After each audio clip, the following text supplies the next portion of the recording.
3 years. I first made this world 3 years before the video you're watching was released. It's a long time for a Minecraft world. I've slowly played it less and less, but I've still played on it. And in all that time, there's still lots of things I've yet to do. I haven't made museums or a lot of mob farms, or even a main storage system yet. It might surprise you to know that I actually do not have a house yet. I maybe never will, but that's not a big deal. There are things I haven't done yet, but more importantly, there are things that I have done. I made a ton of things, like the iron farm, the creeper farm, the mega drill, the shulker farm, a raid farm, a tree farm that's also a tree, and a bunch of other pretty cool things too. There's one thing in particular though that I've yet to make that I think about a lot, and they say it's good for your soul. And hey, I have lots of those. Confused yet? It's art. Specifically, I'm thinking map art. See, in Minecraft, you can make these handy little maps that display the blocks around you from a bird's eye view, allowing you to take pictures if you try hard enough. And if you've seen any of my videos before, you know just how hard I can try. So here's the plan. We need blocks, lots of colorful blocks. First up, I'm thinking we throw in some animal exploitation. Sheep make wool, which have 16 different colorful variants. So that's our first mission. So I designed a wool factory and got to work gathering some of the things that I would need to build it. Things like copper, tough blocks, and ink sacs for dye. Getting the ink sacs were undoubtedly the fun part, but not all of it could be so entertaining. Of all the things that can look good in a replay mod with shaders, water is pretty high up there. But let's not get carried away. I needed dispensers for the factory, which meant getting string. The best way I could do this is with a piglin bartering farm.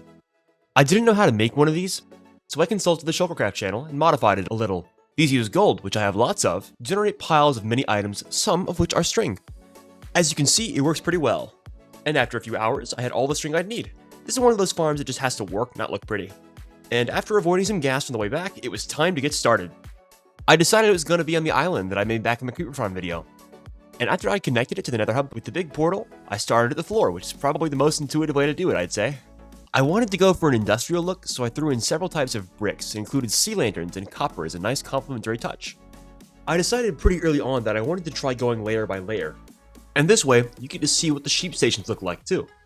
I actually had to use a lot of wooden slabs in order to make sure that all the grass could be grown around the sheep, so that they have more to eat. And of course, dispensers were needed to actually shear the sheep, and lots of hoppers to collect the wool. Now, once I had started the outer walls of the first layer, I quickly realized that it was going to be way more efficient to get the entire walls done first, and I put the layer idea on hold. I started on the south wall, filled it all the way in, including some glass that'll let you see some of the mechanics from the outside, and then moved on to the north one, before eventually going on to the much more unique west and east ones, which would include some of the same blocks, and a line of frog lights for some more fancy decoration in our factory. Of course, I also invested in some pixel art to show any observers that this is in fact a sheep factory. And with the west face of the build done, the east was last, which was very similar, but just had a gigantic hole in the front where you could enter it. You can also see the sunset from this side, so it's weirdly prettier. I replicated the pixel art, and then it was time to start gathering the sheep. I was gonna need 256 of them. That is way more than I have, but I've had this box of sheep for like 2 years, so at least I know where to start. I was gonna have to make a huge expedition of luring these guys across a river and still a long distance of land. If you're not aware, there are a few ways to move sheep. Only one of them looks like this, which I had a blast watching in the replay, honestly. You could use minecarts, boats, leads, or the simplest way, which I ended up choosing, holding wheat in your hand and watching them follow you. And look at this, they just swarm you. I had so much trouble moving around because the outward force of the sheep moving towards me was crushing me. But eventually I got them to the new home. Some of them did die on the way, but most of them did not. And soon they might wish that they had. Just wait until you see what their homes are going to look like. Started moving them to the chambers, and it immediately started raining, almost as if the universe was symbolizing speaking that this is a bad day to be a local sheep. I even had these special columns where each color of sheep would go, marked by the wool. If you're optimistic like me, you'd call it color coding. If you're a bit more pessimistic, you might call that segregation. But think about it this way, they're literally all separated from each other, in less than a 1x1 meter space that only allows them to spin and eat grass. That is all. Forever. And maybe you're thinking, hey, that's so needlessly cruel. But consider that where I drew inspiration for this, that being the real world, does not often include the spinning part. Now with any concern out of the way, it was time to finish that first row. Now what you can see as you move to the second row is just how much redstone was included in this build too. There's redstone blocks, redstone torches, redstone, minecarts, powered rails, regular rails, hoppers, observers, dispensers, and trapdoors. As you can also see, I didn't have a great way to get the sheep any higher than the first row, so that instantly became a big problem that only got worse as time went on. Another thing to mention is that the design for the single cell to keep the sheep contained was something I found from a channel called Oink Oink, which truly would be a lot funnier if I were farming pigs instead of sheep. To be clear, I used this simple farm design to host a single sheep, and then slightly improved it and then added some extra mechanics to move things around the factory more easily. But as I tried to do with any inspiration or designs, I've left their video in a link in this video's description. Now with that credit out of the way, we're halfway through the sheep section, having a full 128 sheep secured in their cells. That's 2 stacks of sheep. And cell is the right word for it, because this is essentially a prison that's also a labor camp for sheep. This part of getting the sheep in from the first layer to the 5th took me a consecutive gameplay session of almost 9 hours. I know because I streamed it on this channel, and it was pretty boring, I gotta say. But if for some reason you do want to see it, I don't know why you would, but it's still on the channel. Anyways, here's some footage I got from downloading the replay at the same time my game crashed. Looks kind of freaky, just wanted to share that. This goes on for at least another 20 seconds, but I'll spare you the watch. Here's what the actual footage should look like. Ah, much better. Now, we only have 3 layers of sheep to go. Maybe this goes without saying, but I was often breeding the sheep down there off camera to make sure I'd never run out of them.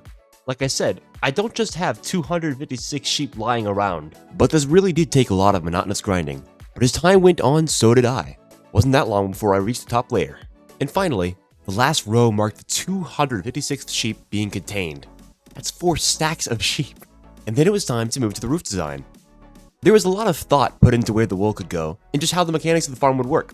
And what I eventually decided on was that it would all be funneled through some pipes into this roof area. But as most of my projects would entail, I don't stop at the functionality part. I try to give it the extra touch of bravado that I thought it deserved. And this is where the bulk supply of copper that I had most came into play. I segmented the roof into lines of deep slate slabs or cut copper slabs to make these rows. And with that, the building was essentially complete. There was only one terrible thing left to do. I had to craft over 4,000 pairs of shears to make sure the farm would work. I also had to fill all the pipes with water, but that wasn't so bad. But after that, I was getting about 2 stacks of wool every minute from this thing. Now here's a closer look at the collection process. The sheep, naked and afraid, goes, "Grass, yummy," and it eats it. It instantly grows wool, which the observer detects and causes the dispenser to shear it. Almost instantly, it is naked again. The wool is then collected by a minecart hopper on the tracks just beneath the grass layer, which then moves the wool to a line of hoppers in the corner of the building. These hoppers in the corner send the wool down the chain, where a dropper will spit them out, sending them down the pipeline. The wool continues until it reaches this intersection, which sends it up this central pipe, which actually shows the wool going up from inside the factory for a nice cosmetic touch. The wool finally reaches the roof, where it is stored in these particular chests. And in this room I sit, AFK, reaping the benefits of sheep labor. And that's how it's made. Isn't that a nice grass-fed farm for sheep? Now I think I did a pretty good job, and if you do too, remember to like and subscribe. But why does this video have so much more runtime, you might be asking? And that's because wool is not the only colorful block we're going to be using for map art. We're also going to be going modern, and that means concrete.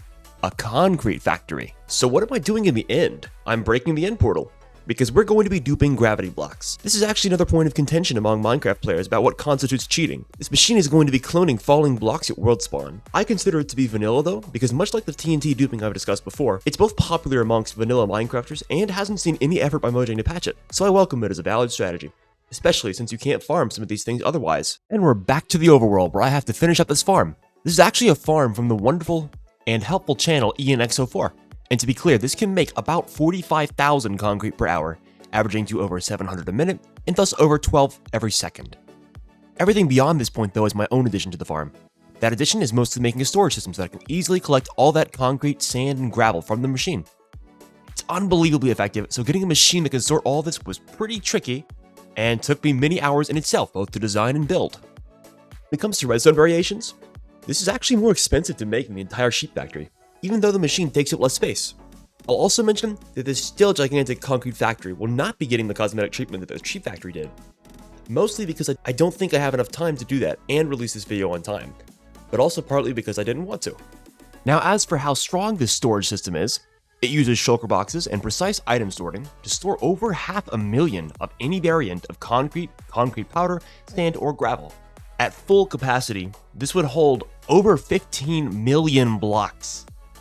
And a quick side note, while I was doing some of the troubleshooting for this, which there was lots of, I died to the only block of TNT in the entire factory. Then I just kind of sat there in disbelief for like a minute.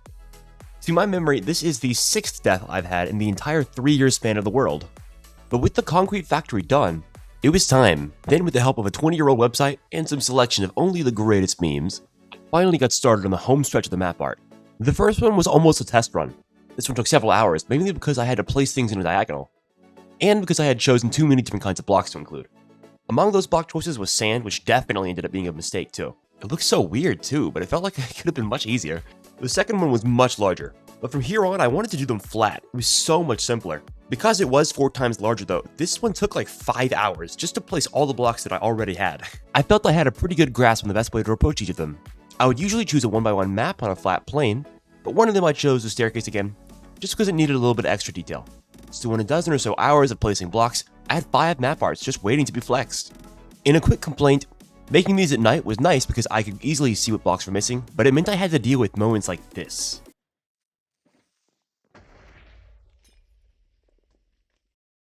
And finally, we now have enough map art for me to end this project. But no project is really complete without someone to grade its quality, and I have just the grader in mind.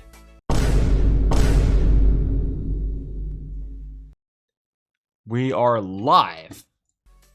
That's just wonderful to hear. That's not true. I don't know why I said that. We're not live at all. What do you remember? I remember the mountain. You do? Good. Well, I would say... Turn around dramatically. I am going to turn around a little bit dramatically. You know, it's not every building serves purpose, you know. Some of them serve no purpose. Okay, what in the actual...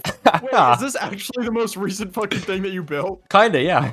Not the only thing I've built. The thing I'm reacting to is pixel art. This is not the only... No, not exactly. Kinda. Not exactly. What the fuck?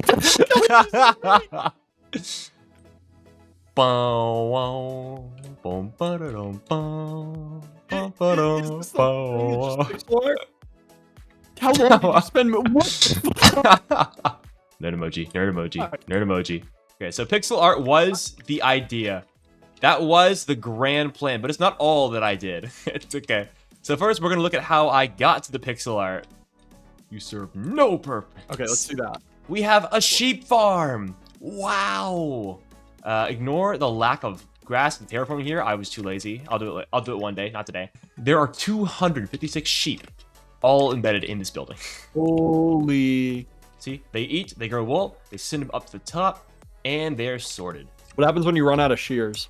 Technically, it can't stop it from happening, but it will take a very long time. I believe it was over 4,300 shears for this farm, just to fill it up. It was a lot. Just take from that chest, or do you have to make? They all draw from these 2 chests, that one there and the one across from it there. Okay, well, can I say something about the sheep farm? Absolutely. I think you just need to be careful about kidnapping. This is going to be considered a crime. 2 things that would make you not criminally liable. Insanity plea. Without justification and without excuse, right? So excuse might be something like insanity. Justification might be something like self-defense. And, you know, obviously these aren't going to be applicable here, right? So you are going to be criminally liable. Hello? Wait, hello? I have to close Balatro. I think that's what's doing it. Okay. Balatro siphoning up all your computer's resources. Greedy little game. All right. In the summer, I'm going to buy the game for you, and you have to play it, and you feel obligated. Yeah, if you buy it, it is summer, first of all. And second of all, I will. I will feel obligated to play. Okay, hold on. Second of all, it's not summer, okay? Third of all, if it was summer, I would be out of school. Okay? If it were, conditional clause. Sorry. Conditional clause, English much. All right, well, show me the next thing. We needed colorful blocks. I got wool. What do you think the other big idea was? Concrete. Yeah. I have a machine, thanks to a handy-dandy YouTube video, that makes 45,000 concrete an hour. What a wonderful marvel of human ingenuity! Check it out, the floor is invisible. It's like that show. First of all, the floor is not invisible. Second of all, the show's invincible. Look at all this concrete. Look at all this concrete. Oh my god. Each of these can hold over 500,000 of each of the types of concrete. So we have... This is fucking ridiculous. But they spawn up here. They drop. While they're dropping, they'll connect to this wall, which instantly sends this tick up here. Concrete is pushed in this direction as the TNT blows it up. They all get funneled down here. They float around this storage system until they despawn or they get picked up. Oh, hello, guy. Yeah, super effective concrete factory. I just want to say, I never want to hear adults who have actual jobs bitch about not having free time again. True. I have a part-time job. This is some stupid bullshit, okay? You might see them on the horizon starting to show up. That's because some of these are not flat. Wait, before we get there, I just want to let you know that botanically speaking, a berry is a fruit that develops from a single ovary and has multiple seeds embedded in the flesh, and by that definition, bananas, kiwis, and even watermelons are true berries. Do you know this because of laws about import classifications? It's actually, that's an unbelievable snipe, yes! Wait, I'm sorry, what was the thought process behind that? That's fucking unbelievable. I've heard, have you ever seen Nathan For You? There was an episode where he had to get these manufacturers to classify smoke alarms as an instrument so they can get it like an easier import fee. Yeah. Vacation. That's the only reason that I know this. Let's go. Also, this is fucking unbelievable. This is ridiculous. This right here is over 40,000 blocks of concrete. What the fuck? I started with the Cashew Time logo, which is just a grass block with the planter's cashew halves and pieces plastered over its front. This is so much more impressive than I thought it was. Yeah. Sorry, get a side view one more time of the Cashew Time and the nerd emoji. Those are the two that I need. What in the actual fuck?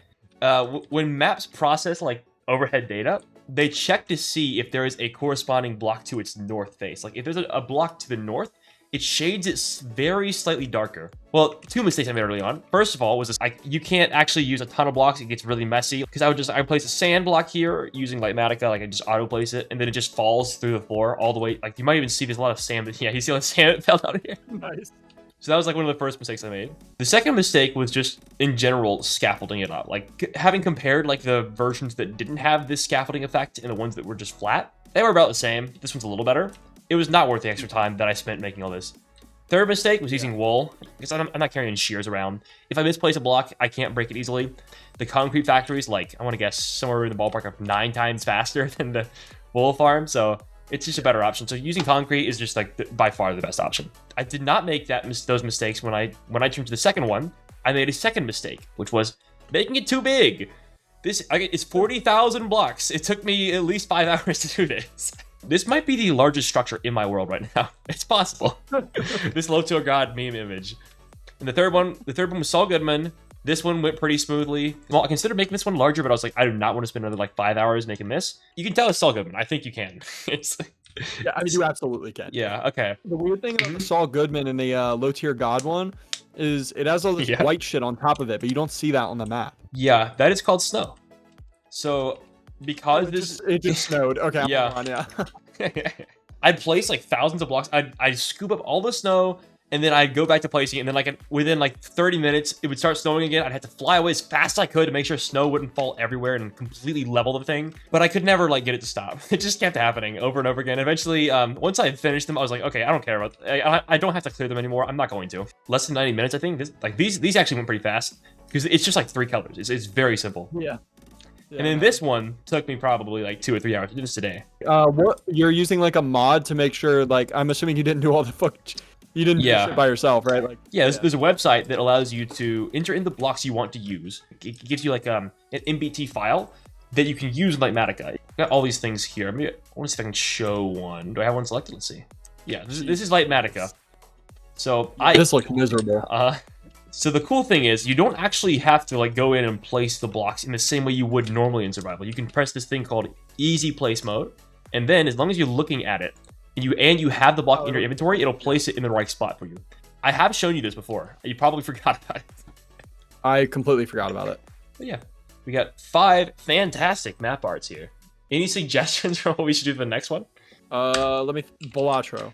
I'll consider it. Yeah, we got Pointing Soy Jack, the Cashew Time logo, Nerd Emoji, Saul Goodman, and Low Tier God. Dude, this is unbelievable. I asked ChatGPT for what would be a good response to this. Let me read this to you, okay? Sure. What a wonderful marvel of human ingenuity. Honestly, who would have thought? From schlepping water and buckets to this. My bubby should see this. She'd faint. Then ask if it works on Shabos. ChatGPT absolutely said that. There's no way. This is your ChatGPT logs. I'm not gonna read this aloud. Oh, there's one tiny thing I didn't show you. A piglin bartering farm. Do you remember this? Do you remember this this bit that I did? Or it's the zombies that are named that. Wait, what's Mason with a Y.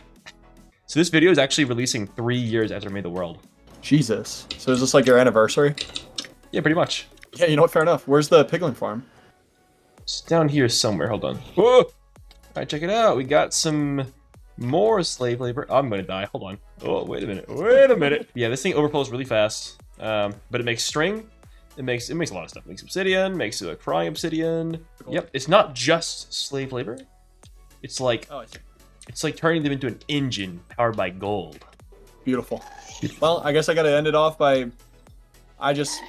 what a wonderful marvel of human ingenuity. I mean, really, who would have thought? From chiseling stone tablets to streaming in 4K? All right, I think that's everything we need, right? Thank you for watching. May you go from strength to strength. And don't forget to like, subscribe, and maybe call your mother. Shalom! No more thoughts about the builds, right?